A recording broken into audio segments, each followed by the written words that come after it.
Assalamualaikum warahmatullahi wabarakatuh. Hai teman-teman, perkenalkan nama saya Muhammad Rafalami Pangabean. Saya berasal dari kelas 8A. Di sini saya akan menjelaskan tugas IPS saya yang berjudul Pemanfaatan Sumber Daya Alam.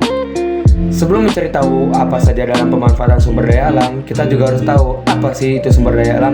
Mari kita cek video selanjutnya.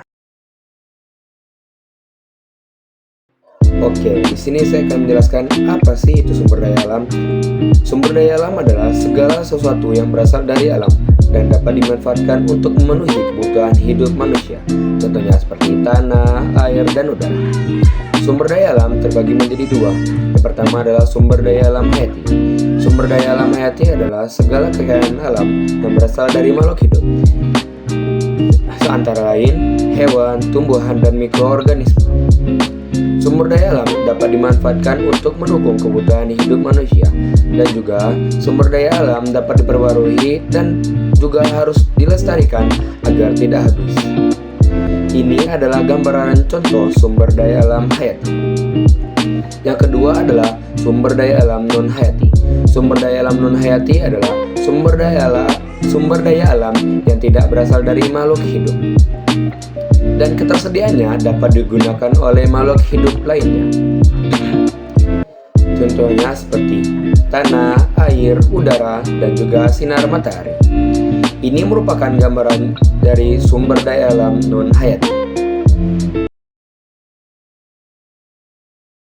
Oke, di sini saya akan menjelaskan apa itu pemanfaatan sumber daya alam. Pemanfaatan sumber daya alam adalah kegiatan manusia untuk menggunakan sumber daya alam agar dapat menggunakan secara efektif dan efisien untuk memenuhi kebutuhan hidup mereka.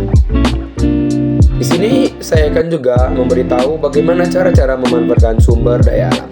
Yang pertama adalah mengelola pertanian, perkebunan, dan peternakan. Yang kedua, mengelola sumber daya alam yang bernilai ekspor. Yang ketiga, menjaga kelestarian laut dan juga hutan. Yang keempat, menggunakan sumber daya tambang secukupnya. Yang kelima, beralih ke sumber daya alam yang dapat dipercaya.